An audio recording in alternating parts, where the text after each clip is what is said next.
प्यारे दर्शकों, आप लोगों का एक बार फिर से स्वागत करते हैं आपके अपने YouTube चैनल सफलता द्वारा ITI नगर में। आज हम आपके लिए लेकर आए हैं मिशन एग्ज़ाम। ये मिशन एग्ज़ाम उन छात्रों के लिए बहुत ही उपयोगी होने वाला है जो आगामी परीक्षा में बैठने वाले हैं। आगामी परीक्षा कौन सी? जो मार्च 15, 2021 में होने जा रही है। और आज हम इस मिशन एग्ज़ाम मार्च 2021 में केवल वही प्रश्नों पर जिक्र करेंगे कि जो हमारे एग्ज़ाम में पूछे जाने वाले हैं। पूछे जाने वाले इसलिए हैं क्योंकि वे क्वेश्चन हमारे जो डीजीटी बोर्ड का पोर्टल है, निमी पोर्टल, उस पर अपलोड किए गए हैं और उन क्वेश्चन का सॉल्यूशन हम आज लेकर आए हैं। तो मुझे उम्मीद है आप लोगों को ये क्वेश्चन बहुत ही उपयोगी लगेंगे और इस बात की भी हम गारंटी आपको दे देते हैं। ITI नगर आपको 100% गारंटी देता है कि इन क्वेश्चंस में से 80% क्वेश्चन आपको आपकी ऑनलाइन परीक्षा में मिलने वाले हैं। तो बिना किसी देरी के हम अपना आज का ये लेक्चर, आज का ये सेशन स्टार्ट करते हैं। तो सबसे पहले क्वेश्चन आपकी स्क्रीन पर आ चुका है। सबसे पहले क्वेश्चन पूछा गया है, what is the name of the safety sign? इस सुरक्षा चिन्ह का नाम क्या है? देखिए, आपको क्वेश्चन में दिया गया है सुरक्षा चिन्ह। आपको इस सुरक्षा चिन्ह का नाम बताना है। हम बता देते हैं आपको। ये केवल इलेक्ट्रीशियन ट्रेड थ्योरी के लिए क्लास लगाई जा रही है। जो स्टूडेंट इलेक्ट्रीशियन ट्रेड में पढ़ रहा है उनके लिए बहुत ही उपयोगी है। ठीक है ना? तो क्वेश्चन बताइए। देखिए, आपको बिल्कुल भी कुछ भी टेंशन नहीं लेनी है, बॉदरेशन नहीं पैदा करनी है। अगर आपको नहीं पता इसका नाम क्या है, ये कौन सी कैटेगरी में साइन आता है, आपको कुछ नहीं करना है। जो हमारे ऑब्जेक्टिव टाइप क्वेश्चन होते हैं उनका यही फ़ायदा होता है कि उनमें जो ऑप्शंस होते हैं उनमें ही हमें आंसर मिल जाता है। देख किस प्रकार आंसर हम निकालेंगे अपने 4 ऑप्शंस में से। फर्स्ट ऑप्शन दिया है चेतावनी चिन्ह। देखिए, जो चेतावनी चिन्ह है, चेतावनी चिन्ह हमने आपको बताया था। चेतावनी चिन्ह की जो आकृति होती है वो होती है त्रिभुजाकार आकृति होती है और जो इसके अंदर बैकग्राउंड होता है इसका वो होता है येलो कलर का। कौन सा होता है? वो होता है येलो। ठीक है ना? और जो ये आकृति होती है ये हमारी त्रिभुजाकार होती है। लेकिन हमारा जो क्वेश्चन दिया गया है इसमें हमारा क्या है? इसमें हमारा वर्गाकार है। तो यानी जो ऑप्शन ए है ये हमारा रॉन्ग है। ऑप्शन बी में दिया है कि मैंडेटरी यानी आवश्यक चिन्ह, अनिवार्य चिन्ह। हमने आपको बताया था जो अनिवार्य चिन्ह होता है वो वर्त में होता है और उसकी नीली पृष्ठभूमि होती है, लेकिन यहाँ पे हमारा वर्गाकार है। तो बी भी हमारा गलत है। सी में दिया है निषेधात्मक चिन्ह। निषेधात्मक चिन्ह भी हमने आपको बताया था, उसका जो आकृति होती है वो वर्त होती है और क्रॉस पट्टी उस पर लगी होती है, लेकिन हमारा ऐसा कुछ नहीं है उसमें। और डी ऑप्शन में दिया है हमें, डी ऑप्शन दिया है सूचनात्मक चिन्ह। सूचनात्मक चिन्ह में हमने बताया था आपको, सूचनात्मक चिन्ह वो होते हैं जिनके आकृति वर्गाकार होती है और पृष्ठभूमि हरी होती है। देखिए, आपके क्वेश्चन में कुछ इस प्रकार की आकृति दी गई है, आकृति हमारी वर्गाकार है, तो इससे हमें पता लगता है कि हाँ ये हमारा जो चिन्ह है, जो साइन है, ये हमारा कौन सी कैटेगरी में रखा गया है? ये हमारा रखा गया है सूचनात्मक चिन्ह। और दूसरा हम आपको बता देते हैं सूचनात्मक चिन्ह। देखिए, ये हमें बता रहा है कि यहाँ पर ये हॉस्पिटल का साइन होता है प्लस का, तो ये हमें बता रहा है कि यहाँ पर हॉस्पिटल है। हमें सूचना दे रहा है कि यहाँ पर हॉस्पिटल स्थित है, तो ये हमें सूचना दे रहा है। तो इससे बनता है ये सूचनात्मक हमारा साइन है। तो ये राइट आंसर बन जाता है ऑप्शन डी। इसका राइट आंसर बनता है ऑप्शन डी।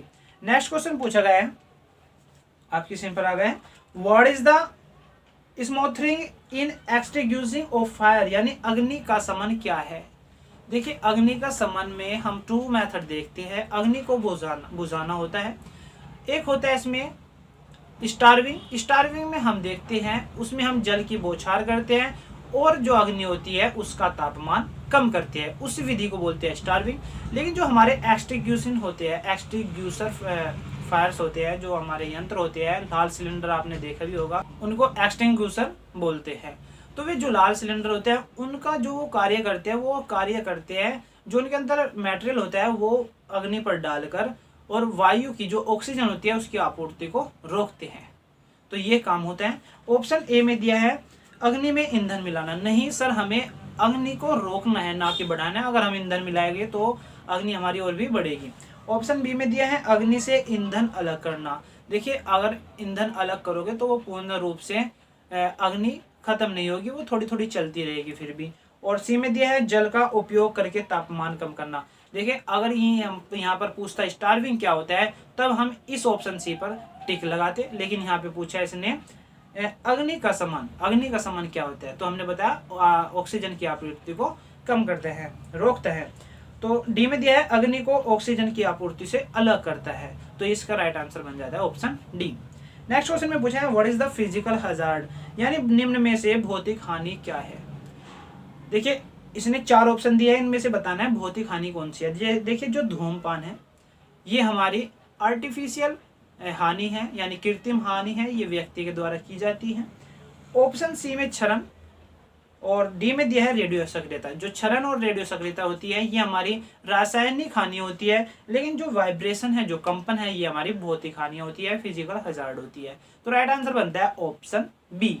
हमारा जो कंपन है, वाइब्रेशन है, वो हमारी भौतिक हानि है। ये जो क्वेश्चन हम आज आपको करा रहे हैं बहुत ही इंपॉर्टेंट है। आपके आने वाली जो परीक्षा है उनमें आपको जरूर 80% क्वेश्चन मिलने वाले हैं, ऐसा हम आपसे वादा करते हैं। नेक्स्ट क्वेश्चन दिया है Which is the correct sequence of operation to be performed when using the fire extinguisher?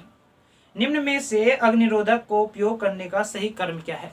देखिए जो हमारे एक्सटिंग्विशन होते हैं, अग्निरोधक यंत्र होते हैं, लाल सिलेंडर होते हैं, उनको हम यूज करते हैं। तो यूज करते समय कौन कौन से स्टेप यूज करते हैं वो पूछा है, वो स्टेप्स बताने हैं।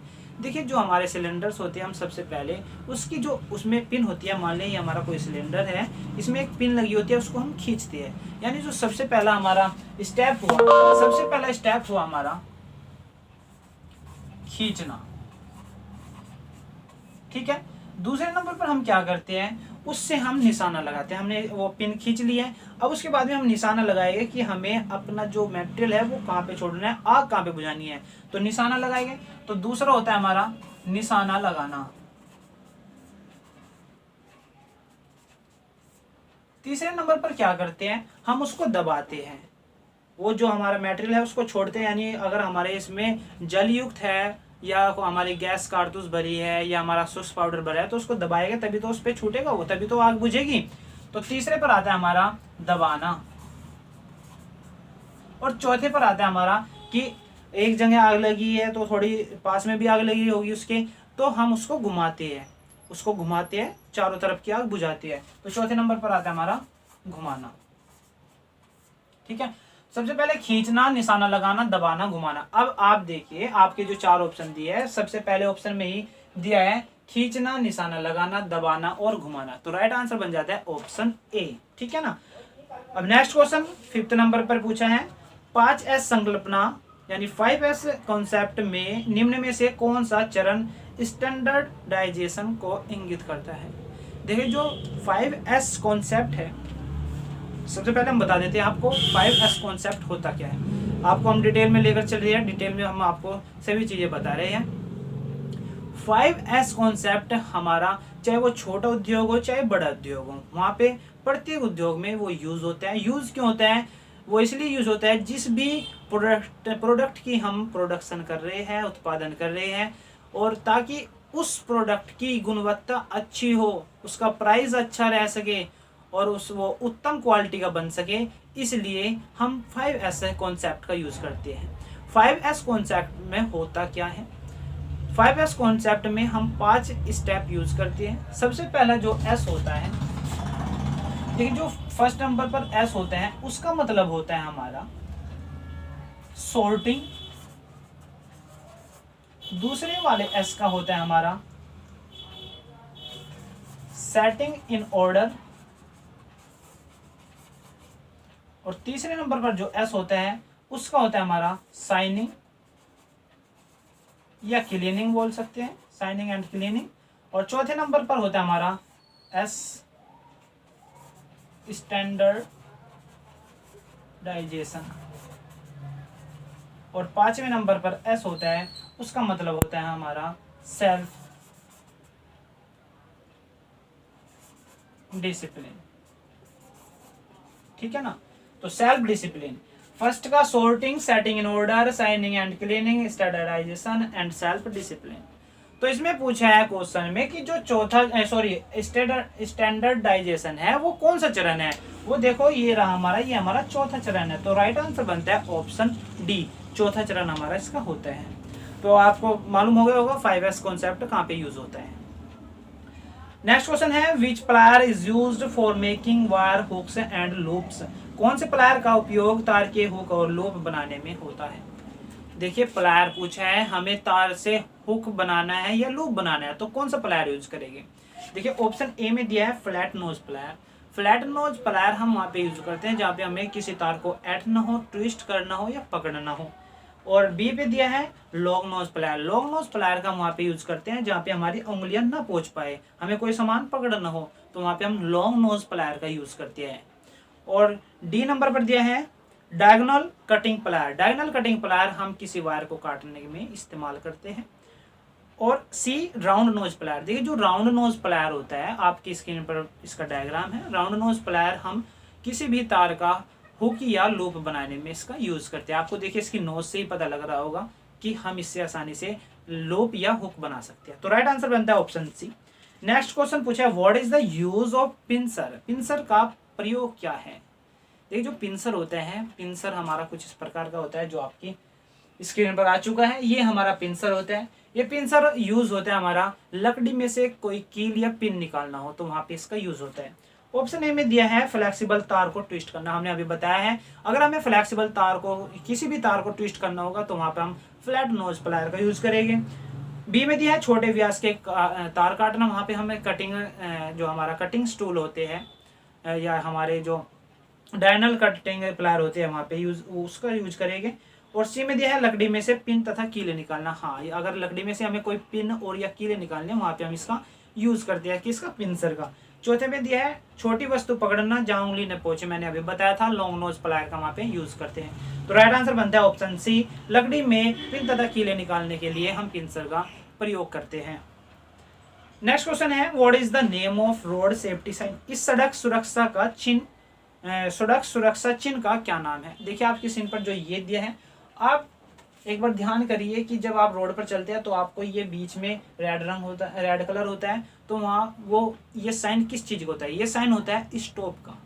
ये पूछा है जो स्टॉप का साइन है, सड़क सुरक्षा चिन्ह है, तो ये कौन सी कैटेगरी में रखेंगे हम, निषेधात्मक, अनिवार्य, सूचनात्मक या चेतावनी चिन्ह में। देखिए जब हमने लिख दिया कि यहाँ पे स्टॉप होना है आपको, कि रुको, ये अनिवार्य में आएगा। हमने बोला रुक जाओ, आपको रुकना है तो रुकना है, तो ये किस में आएगा, अनिवार्य चिन्ह में आएगा। तो राइट आंसर बनता है इसका ऑप्शन ए, मैंडेटरी साइन में आएगा, आवश्यक चिन्ह में आएगा, यानी अनिवार्य चिन्ह में आएगा। ठीक है ना, मुझे उम्मीद है आपको अच्छे से समझ में आ रहा होगा। नेक्स्ट क्वेश्चन पूछा गया है हमारा what is the background colour of warning sign in the basic category. यानी मूल श्रेणी में सचेतक चिन्ह के पश्च भाग का रंग क्या होता है। मैंने अभी बताया था जो हमारा वार्निंग साइन होता है वो होता है हमारा कुछ त्रिभुजाकार था, और जो इसका बैकग्राउंड कलर होता है वो होता है येलो। तो राइट आंसर बनता है ऑप्शन सी, पीला यानी येलो हमारा वार्निंग साइन का बैकग्राउंड कलर होता है। और आकृति पूछ ले तो वो होती है त्रिभुजाकार। अगर बॉर्डर का कलर पूछ ले वो होता है हमारा ब्लैक यानी काला। नेक्स्ट क्वेश्चन पूछे हैं which type of fire extinguisher is used for fire on electrical equipment. पूछा है विद्युत उपकरण में लगी अग्नि हेतु कौन सा अग्निशामक प्रयोग किया जाएगा। देखिए एक क्वेश्चन यहाँ पे ये भी बनता है कि ये पूछ ले कि विद्युत में लगी आग है तो कौन सी श्रेणी की आग है। हमने आपको बताया था श्रेणी 4 प्रकार की आग होती है, श्रेणी ए, श्रेणी बी, श्रेणी सी और श्रेणी डी। श्रेणी ई में हमारा कोई लकड़ी, कपड़े में आग लगी होती है। श्रेणी बी में हमारा किसी कोई तरल पदार्थ है, लिक्विड है, वहाँ पे आग लगी तो हम श्रेणी बी में उसको हमने रखा है। और श्रेणी सी में अगर कोई गैस में आग लगी है तो वो हमारा श्रेणी सी में आता है। और अगर कोई हमारा पदार्थ है, सोडियम सल्फेट कुछ ऐसा है, ये हमारा विद्युत में लगी आग है तो वो हमारा श्रेणी डी में आता है। तो इसमें पूछा है कि जो श्रेणी डी यानी विद्युत उपकरण में लगी अग्नि है उसको हम कैसे बुझाएंगे। उसको हम बुझाते हैं CO2 यानी कार्बन डाइऑक्साइड और CTC या CCl4 कार्बन। देखिए लिख देता हूँ हमें, जो डी श्रेणी की आग है, विद्युत आग है, इलेक्ट्रिकल फायर है, उसे हम बुझाते हैं CO2 यानी कार्बन डाइऑक्साइड, दूसरा बुझाते हैं CCl4 और या CTC कार्बन टेट्राक्लोराइड, और बुझाते हैं हम हेलोन प्रकार से, जो हेलोन टाइप होते हैं उससे हम बुझाते हैं। अब देखिए आपके उस ऑप्शन में सबसे पहले दिया है हेलोन प्रकार से हम इसको बुझा सकते हैं, जो हमारी विद्युत के उपकरण में आग लगी है। नेक्स्ट क्वेश्चन दिया है which is the waste disposal method that produce heat. अपशिष्ट निपटान विधि कौन सी है जो गर्मी पैदा करती है। देखिए जो हमारी अपशिष्ट निपटान विधि है, यानी जो हमारा वेस्टेज है उसको हमें निपटाना है, उसको खत्म करना है, तो हम वो विधि बताओ जिससे गर्मी पैदा होती है। देखिए जो चारों विधि है, आपकी चारों विधि है, ये चारों विधि है तो ऐसी कि जिसका हम अपशिष्ट यानी जो वेस्टेज है उससे हम निपटान कर सकते हैं उसका, इन चारों विधि से। लेकिन पूछा है कौन सी विधि है जो गर्मी पैदा करती है। देखिए पूर्ण चक्रण भी हमारा गर्मी पैदा नहीं करता, खाद डालना भी हमारा गर्मी पैदा नहीं करता, अपशिष्ट संघनन भी हमारा गर्मी पैदा नहीं करता, लेकिन जो ऑप्शन सी में दिया है भस्मीकरण, ये हमारा गर्मी पैदा करता है। जब हम वेस्टेज को आग लगाकर खत्म करते हैं तब उसमें गर्मी पैदा होती है, वो हमारा भस्मीकरण कहलाता है। राइट आंसर बनता है ऑप्शन सी। नेक्स्ट क्वेश्चन दिया है which personal protective equipment PP is used for the protection from fumes. यानी धुएं से सुरक्षा के लिए किस व्यक्तिगत सुरक्षा उपकरण PP का उपयोग किया जाता है। देखिए सबसे पहले आपको याद रखना है PP होता क्या है। PPE, देखिए PPE किट अब बहुत नाम सुनने में आया होगा आपके सामने जब कोरोना चल रहा था। PP होता है हमारा पर्सनल प्रोटेक्टिव एंड E होता है हमारा इक्विपमेंट। ठीक है, ये याद रखना, डायरेक्ट क्वेश्चन पूछा जाता है कि PPE की फुल फॉर्म क्या है। पर्सनल प्रोटेक्टिव इक्विपमेंट होता है। इसमें पूछा है कि धुएं से हमें सुरक्षा करनी है तो कौन से PPE का यूज करेंगे। देखिए ऑप्शन ए में दिया है एप्रोन। देखिए एप्रोन होता है हमारा जो हम अपने यहाँ पे कपड़ा सा बांधते हैं ना, वो हमारा एप्रोन होता है। और गोगल्स, चश्मे का यूज कर सकते हैं। कान कवच, देखिए अगर हम धुएं से बचना है तो चश्मा हम लगा सकते हैं, लेकिन अभी इसको रोकते हैं। यहाँ पे हम सी में देखते हैं कान कवच की हमें कोई जरूरत नहीं है, धुएं से हमें कोई परेशानी नहीं होती है कान को। चौथा दिया है नाक कवच। देखिए आग से ज्यादा होता है नाक कवच, अगर धुआं हमारे नाक में चले जाता है तो हमें कुछ भी हानि हो सकती है, नुकसान कुछ भी हो सकता है। तो यहाँ पे जो इसका सटीक आंसर बैठता है वो बैठता है ऑप्शन डी नाक कवच। एक बार हम चश्मे के बगैर काम कर सकते हैं धुएं में, लेकिन अगर नाक कवच है तो हमें बहुत ही हानि हो सकती है। तो राइट आंसर बन रहा है ऑप्शन डी। नेक्स्ट क्वेश्चन है what is the full form of BIS। BIS की फुल फॉर्म पूछिए। BIS की फुल फॉर्म बतानी है। देखिए बी से बनता है हमारा ब्यूरो, आई से बनता है ब्यूरो ऑफ इंडियन स्टैंडर्ड। क्या है? Bureau of Indian standard. तो ऑप्शन ए दिया है बोर्ड ऑफ इंडियन स्टैंडर्ड, नहीं, हमें लगाना है ब्यूरो ऑफ इंडियन स्टैंडर्ड। यहाँ पे ब्यूरो की जगह है बोर्ड। बी में दिया है bureau of Indian standard, C में board of international, bureau of international standard, नहीं, ऑप्शन बी में जो दिया है bureau of Indian standard, BIS की फुल फॉर्म होती है। नेक्स्ट क्वेश्चन 14 नंबर पे है which method is use to lift and move heavy loads. भारी भार उठाने और स्थानांतरित करने के लिए किस पद्धति का उपयोग किया जाता है। देखिए हमें अधिक भारी भार सामान भी उठाना है और हमें एक स्थान से दूसरे स्थान तक स्थानांतरित भी करना है उसको, भार को, यानी काफी भार है और उसे यहाँ से उठाकर वहां तक पहुंचाना है। तो हम कौन सी पद्धति का यूज करते हैं? तब हम क्रेन और सीलिंग का यूज करते हैं, जो ऑप्शन बी में दिया है क्रेन और सीलिंग का हम यूज करते हैं। नेक्स्ट क्वेश्चन है 15 what is the starving in extinguishing of fire. आग बुझाने में स्टार्विंग क्या है? देखिए मैंने आपको दूसरे क्वेश्चन में बताया था, स्टार्विंग वो होता है जिसमें हम जल का यूज करके, जल का प्रयोग करके हम जो अग्नि लगी है उसका तापमान कम करते हैं, वो हमारा स्टार्विंग कहलाता है। ऑप्शन ए में दिया है अग्नि में ईंधन मिलाना, 9, अग्नि में ईंधन अलग करना, 9, जल का उपयोग करके तापमान कम करना, जी हाँ, ये हमारा स्टार्विंग कहलाता है। लेकिन जो ऑप्शन डी में दिया है अग्नि को ऑक्सीजन की आपूर्ति से अलग करना, वो हमारा क्या कहता है? वो हमारा अग्नि का शमन कहलाता है। तो यहाँ पे स्टार्विंग पूछा है, यहाँ पे राइट आंसर बनता है ऑप्शन सी। नेक्स्ट क्वेश्चन है 16 what is the name of PP। PP जो देखिए चित्र में जो PP दिया है उसका नाम पूछा है कि इस PP का नाम क्या है। ऑप्शन ए में दिया है नाक कवच, बी में दिया है सर्गा कवच, सी में दिया है चेहरे का कवच, डी में दिया है हैंड स्क्रीन यानी हाथ स्क्रीन। देखिए वैसे तो है ये चेहरे का कवच ही, लेकिन हमें यहाँ पे इसका नाम देखना है। ऑप्शन में हमें हैंड स्क्रीन भी दिया है, अगर हैंड स्क्रीन ना होता, यहाँ पे कान का कवच होता, तो हम यहाँ पे प्रयोग करते हैं चेहरे के कवच, इसे हम अपना उत्तर चुनते। लेकिन इसने इस पीपी का नाम दिया है प्रॉपर हैंड स्क्रीन, इस पीपी को हम बोलते हैं हैंड स्क्रीन। तो हम यहाँ पे राइट आंसर लगाएंगे हैंड स्क्रीन, ना कि चेहरे का कवच। है तो ये चेहरे का कवच, लेकिन इसका नाम है हैंड स्क्रीन। जहाँ पे इसका प्रॉपर नाम है तो वहाँ पे उसका ही आंसर लिखना पड़ेगा। राइट आंसर बनता है ऑप्शन डी। नेक्स्ट क्वेश्चन 17, अपशिष्ट निपटान विधि कौन सी है जो बहुत सारी ऊर्जा बचाती है।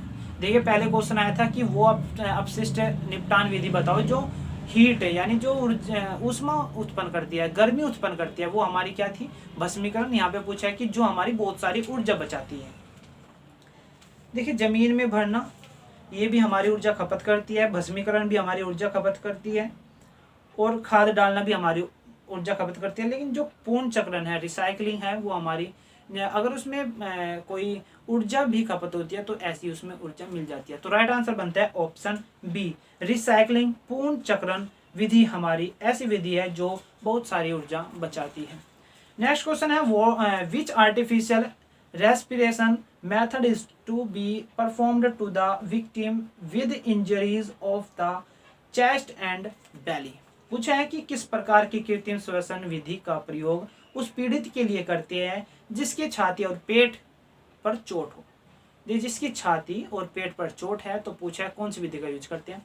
हमने आपको याद कराया था कि 4 प्रकार की विधियां होती हैं, 5 प्रकार की। पहली होती है हमारी सिल्वेस्टर विधि, दूसरी सैफर विधि, तीसरी मुंह से मुंह विधि, चौथी मुंह से नाक विधि, और 5वीं होती है हमारे कृत्रिम श्वास यंत्र द्वारा।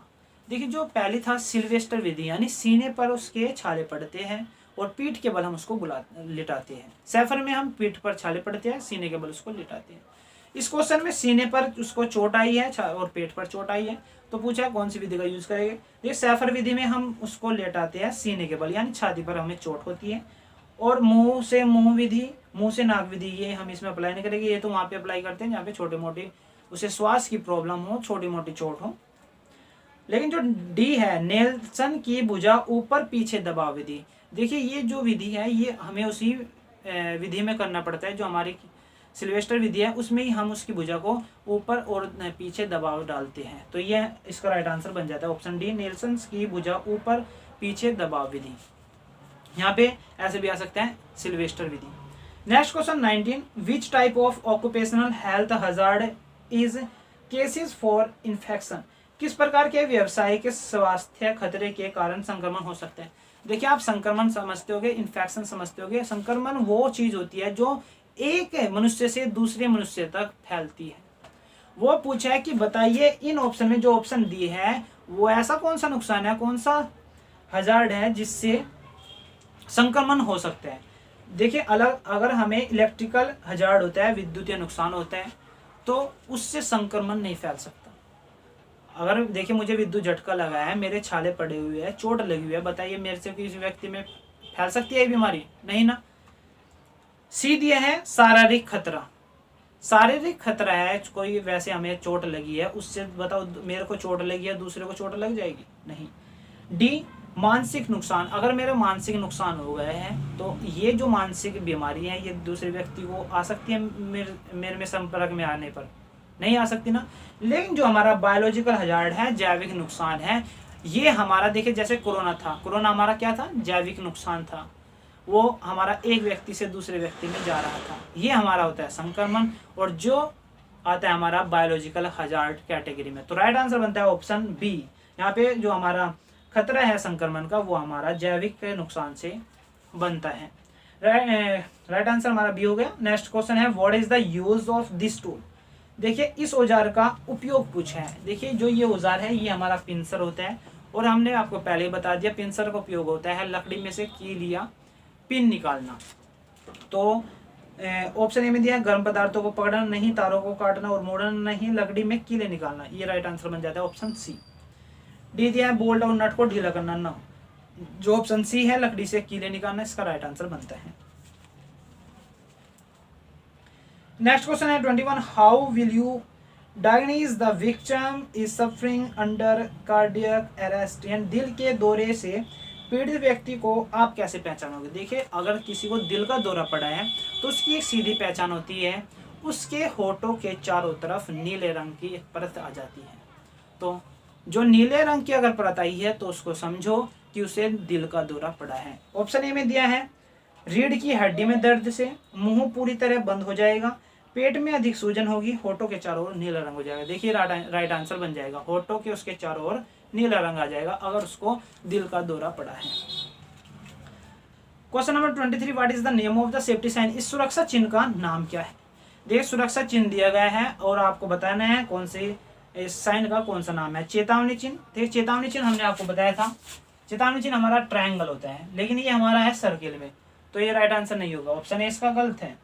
फिर कहते हैं मैंडेटरी आवश्यक चिन्ह, आवश्यक चिन्ह हमने बताया था वर्ताकार होता है, नीले रंग की पृष्ठभूमि होती है, आवश्यक होता है जो, और निषेधात्मक चिन्ह उस पर क्रॉस होता है लेकिन इस पर क्रॉस नहीं है कहीं भी, ये था ना हमारा क्रॉस होता है तो इस पर क्रॉस तो है ही नहीं, निषेधात्मक भी नहीं है, सी भी हमारा गलत है। सूचनात्मक हमारा होता है वर्गाकार, ये वर्गाकार नहीं है वर्ताकार है, यानी ये हमारा बचता है आवश्यक चिन्ह, ये हमारा आवश्यक चिन्ह आता है। ये चिन्ह हमें बताता है कि यहाँ पर इस कार्य को करने के लिए हमें जो हैंड ग्लव्स है वो पहनने अनिवार्य है, आवश्यक है। तो राइट आंसर बनता है ऑप्शन बी, मैंडेटरी साइन यानी आवश्यक चिन्ह। नेक्स्ट क्वेश्चन दिया है what will be first aid to be given to stop the bleeding of the victim, पीड़ित के रक्त के बहाव को रोकने के लिए क्या प्राथमिक चिकित्सा उपलब्ध कराई जाती है। देखिए मान लिया कि मेरे को यहाँ पे चोट लगी है, रक्त प्रवाहित हो रहा है, रक्त बह रहा है, तो उसे आप सबसे पहले जो प्राथमिक चिकित्सा दोगे वो क्या दोगे। सबसे पहले हम देखिए अगर रक्त प्रवाह होता है उसे हम क्या करते हैं, उसको दबा लेते हैं ताकि और अधिक रक्त प्रवाह ना हो सके, हम उसको वहीं पे दबा लेते हैं। उसके बाद में हम उसको साफ करते हैं, उस पर बीटाडीन लगाते हैं, पट्टी बांधते हैं, फिर वो काम करते हैं। लेकिन जो सबसे प्राथमिक होती है वो हम क्या करते हैं, उसको दबा लेते हैं ताकि अधिक रक्त और ना बह सके, ठीक है ना। तो राइट आंसर बनता है इसका ऑप्शन डी, चोट लगे हुए भाग पर दबाव डालना। राइट आंसर क्या बनता है, चोट लगे हुए भाग पर दबाव डालना, सबसे प्राथमिक उपचार हमारा यही होता है।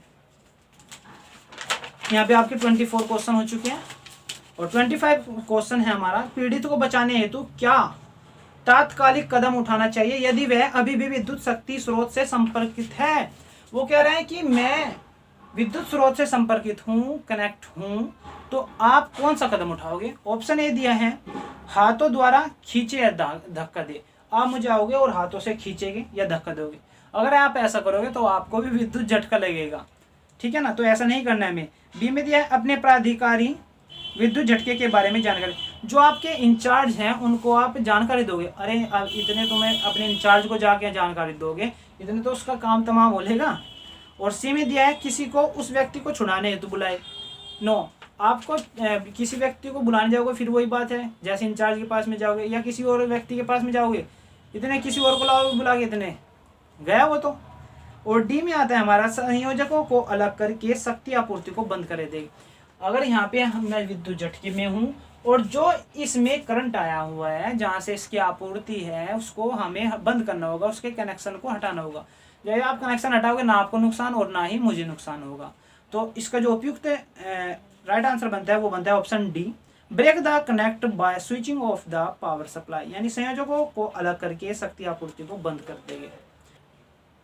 नेक्स्ट क्वेश्चन 26, इस संकेत चिन्ह का नाम क्या है। देखिए जो इस संकेत चिन्ह दिया है ये हमारा ट्रायंगल में है, यानी हमारा चेतावनी चिन्ह है।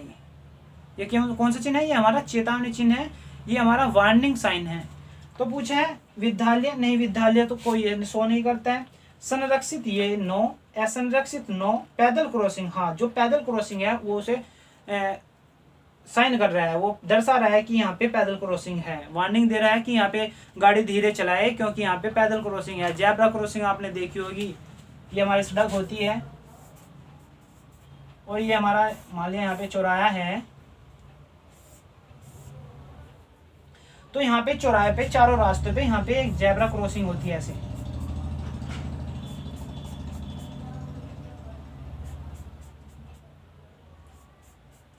ठीक है, ये जेब्रा क्रॉसिंग होती है जिससे संकेत करता है कि यहाँ पे हमारी पैदल क्रॉसिंग है या जेब्रा क्रॉसिंग है, तो ये हमारा वार्निंग साइन होता है। इसमें पूछा है कि ये कौन सा साइन है, ये हमारा पैदल क्रॉसिंग का साइन है। नेक्स्ट क्वेश्चन पूछा है, यदि पीड़ित को सिर में चोट लगी है, सिर में चोट लगी है पीड़ित को और वह मर रहा हो, तो उसके लिए स्वर्णिम घंटा कौन सा होगा, उसके लिए उपयुक्त घंटा कौन सा होगा जिसमें हम उसको बचा सकते हैं, उसके लिए हम कुछ भी कर सकते हैं। वो घंटा पूछा है, वो होती है हमारी उसकी शुरुआत की 30 मिनट। क्या होती है? पहले 30 मिनट होती है जिसमें हम उसको स्वर्णिम घंटा बोल सकते हैं, यानी उसके लिए उपयुक्त होता है उसका जीवन बचाने के लिए। तो राइट आंसर बनता है ऑप्शन बी, पहले 30 मिनट। लास्ट क्वेश्चन है आज का हमारा इस चैप्टर का और आज के इस लेक्चर का लास्ट क्वेश्चन है, which condition of the victim is referred as coma stage. पीड़ित की कौन सी स्थिति को कोमा कहा जाता है? ये कोमा स्टेज आपको पता है कौन सी होती है। ऑप्शन ए में दिया है बेहोश रहना पर बुलाने पर उत्तर न देना। देखिए, बेहोश रहना लेकिन बुलाने पर उत्तर नहीं देना, ये हमारी कोमा स्टेज नहीं होती। कोमा स्टेज तब होती है कि वो पूरी संवेदनशील है, केवल बस सांस ले रहा है, वो कुछ भी नहीं करता, वो सुनता भी नहीं, बोलता भी नहीं, कुछ इशारे भी नहीं कर सकता, हाथ पैर नहीं, केवल वो सांस लेता है। तो ये ऑप्शन ए इसका उचित नहीं बनता है। ऑप्शन बी, होश में रहना पर बुलाने पर उत्तर न देना। अरे जब वो होश में है तो फिर कोमा कहाँ से आ गया? ऑप्शन सी, सांस लेना पर बुलाने पर उत्तर न देना, नो। और डी, पूरी तरह संवेदनहीन होकर लेटे रहना एवं बुलाने पर उत्तर न देना। संवेदनहीन होकर लेटे रहना यानी कुछ भी न करना, और जब उसको कोई बुलाए, कोई उसको आवाज दे तो उसका उत्तर न देना। तो राइट आंसर बनता है ऑप्शन डी, ये हमारी कोमा की स्टेज होती है। तो प्यारे दोस्तों, मुझे उम्मीद है आज आपके सभी जो क्वेश्चन हैं इस चैप्टर के, जो हमारे स्वास्थ्य और सुरक्षा के जो क्वेश्चन हैं, वो आज आपके अच्छे से क्लियर हो चुके होंगे। और हम आपको विश्वास एक बार फिर दिलाते हैं, ये क्वेश्चन आप अच्छे से तैयार करें, आपके आगामी परीक्षा में ये आपको जरूर मिलने वाला है। 80% आपको बिल्कुल बिल्कुल मिलेगा, और जो आपकी मार्च में परीक्षा होने वाली है। तो प्यारे दोस्तों, मिलते हैं नए जोश के साथ में, नए अंदाज के साथ में, नए लेक्चर में, और उसमें हम आपके लिए लेकर आ रहे हैं बहुत ही अच्छे इंपॉर्टेंट। और आपको पता है हमारा मिशन एग्जाम चला हुआ है जिसमें हमारे 600 क्वेश्चन की सीरीज चल रही है। अगर आपको आज क्या यह वीडियो पसंद आया है तो वीडियो को लाइक करें, और अपने दोस्तों का मार्गदर्शन करने के लिए और उनकी नॉलेज बढ़ाने के लिए इस वीडियो को शेयर करें। और ऐसे ही नॉलेज पाने के लिए, ऐसे ही लेक्चर्स पाने के लिए ITI नगर को सब्सक्राइब करें। मिलते हैं नेक्स्ट लेक्चर में। आज तक के लिए धन्यवाद।